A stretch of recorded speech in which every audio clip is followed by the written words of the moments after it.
So we're opening this video up with a little message on Dylan Larkin because the folks over at the Grindline podcast are starting up a card drive for the Red Wings captain.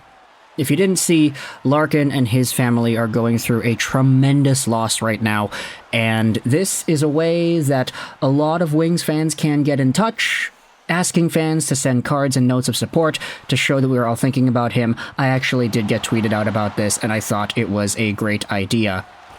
So we're opening the video up with that. If you're a Wings fan, which you might be because this is a video actually talking about Patrick Kane, then consider giving your thoughts over and love for the Larkins because this is a very tragic time for them. You might be asking yourselves, hey, why am I talking about this in the video? Well, it's because this video is a Patrick Kane video, right? And I wouldn't want to make an entire YouTube video titled and thumbnailed about Dylan Larkin and his tremendous grief at the moment. That would be kind of inhumane. So we're making this video talking about Patrick Kane, and because Patrick Kane is indeed a Detroit Red Wing, there is a good opportunity to get the Larkin shout out there. But the reason we're making this video is because of some shocking comments made by Patrick Kane in regards to the Chicago Blackhawks. This article was published yesterday by Scott Powers on The Athletic. It's paid for material, so we're not going to go out there and read it. But when it comes to Kane and his overall sentiments about being a Red Wing, we'd already talked about this yesterday. He's doing all right. He likes it. He thought the process was good. He respected the way Steve Yzerman and the Red Wings training staff checked up on him. Steve Yzerman had some very positive comments as well. But what I also wanted to talk about was what Patrick Kane said in regards to the Chicago Blackhawks and how he thought things might have actually gone differently after the draft lottery. Take a look at this screenshot posted by ADD Fueled on the Chicago Blackhawks subreddit. The reason I'm using this and not the article is because the article is behind a paywall. This technically isn't anymore because somebody screenshotted it and posted it online. Even with Kane leaving the Blackhawks last season and going to the Rangers on a trade, he always thought there might be a chance his phone would ring again from the Blackhawks this season. He wasn't sitting and waiting for it, but he hadn't ruled out the possibility that he, and maybe even Jonathan Toews, would return to Chicago. Yeah, I mean, I never really knew, right? Kane said.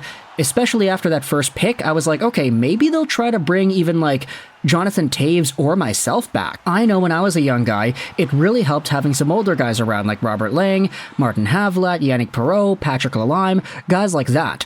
Obviously, we had some young guys coming up that were pretty special players, and that made it pretty easy on me too. It seemed like they wanted to go in a different direction where they were going to bring in some different type of veterans.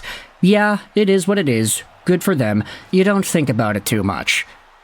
And this is the type of comment that really gets me thinking, and it says, wait a minute, dang, okay, so Patrick Kane, after seeing the Chicago Blackhawks get the first overall pick in 2023 to eventually draft Connor Bedard, Kane himself was saying, yeah, I was thinking maybe they would call me. Maybe they would bring me back, or maybe they would bring Jonathan Toews back.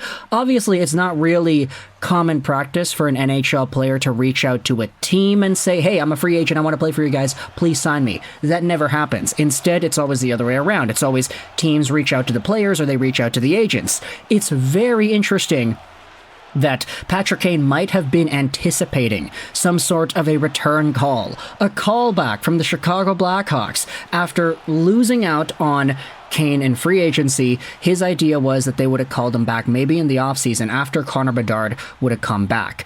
And this is an idea that we had talked about actually when the draft lottery process was going on. Hey, Connor Bedard is going to be a rookie in the NHL. He's a smaller guy. He's got great hands. He's got a great shot.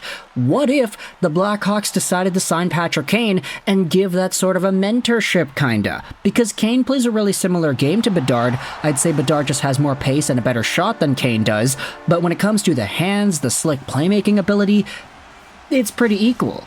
So maybe there's a possibility that Patrick Kane could be brought back and he could teach Bedard a thing or two about being a top-tier playmaker in the NHL. I mean, the guy's doing all right now. He's at 18 points in 21 games played, 10 goals too, so he leads the team in each of those categories. But Patrick Kane and his mentorship would be a very valuable type of addition to this team if you wanted to go down that route.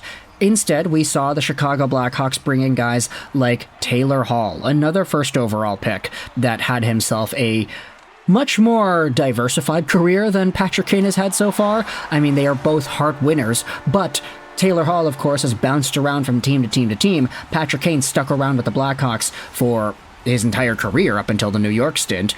You also had yourselves other guys brought in, like Corey Perry, but we're not going to talk about that. You also had yourselves Foligno, who was a leader on this team. Tyler Johnson was signed a while ago, so the Chicago Blackhawks surrounded Bedard with a different type of veteran, not really the guys that have been consistently amazing top-of-the-line players. I mean, Corey Perry was that, like, 13 years ago, but that was a while ago. Patrick Kane, Jonathan Toews, these guys were still good top-tier players as of a few years ago. So really, there is a different kind of mentorship that Kane thought could have been possible had the Chicago Blackhawks called him, or Jonathan Toews, to play with Connor Bedard. I mean, he ends up mentioning the mentors, Robert Lang, Havlat, Perreault. These are some guys back in the past, man. Like, throwback names. You're talking about EA Sports NHL EA Sports NHL 07, NHL 08, like NHL 09, and then NHL 10. Like, these are the kinds of names that you would see rotating around that era of hockey. And even some of these comments on the Chicago Blackhawks sub, yeah, that's pretty painful to read, isn't it? It sort of was. They really wanted to mentor Bedard and hand off the captaincy as a changing of the guard. Like, just seeing this from Kane, it really does indicate to me that at the very least, he does care about Chicago.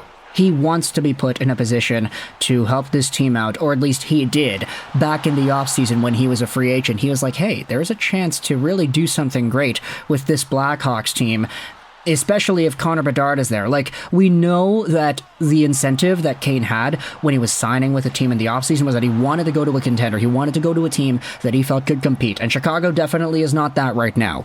But it's very interesting to me to note how Kane would have been interested in going to Chicago, or at least he thought they would be willing to bring him back in order to do the mentorship thing. Not necessarily to win a cup with Chicago in 2023, but to do even bigger and better things for that franchise by helping out the next generation's worth of young players. And that starts with Connor Bedard. Here's another comment that I thought would be nice to end off this video. I see some people saying that it'd be hard for the young players to take a hold of the team and make it their team. But it also makes you wonder how much pressure it would have taken off Bedard to have a healthy Kane or Toews around him to soak up some of the spotlight. We'll never know, but it's worth a thought while on board at work.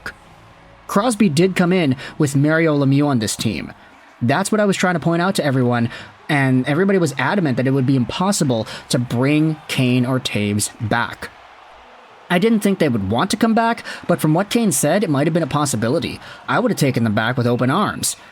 And that is where the pain comes in, because once you start thinking about the possibilities, once you start thinking, okay, it was actually possible, like this was not a one-off fluke type of thing. Sure, he's in Detroit now, and he's happy to be back with the Brinket, but hearing that Bedard could have very realistically had those mentors, had the Chicago Blackhawks just sent the calls out, does kind of get you thinking, oh man, what if, right?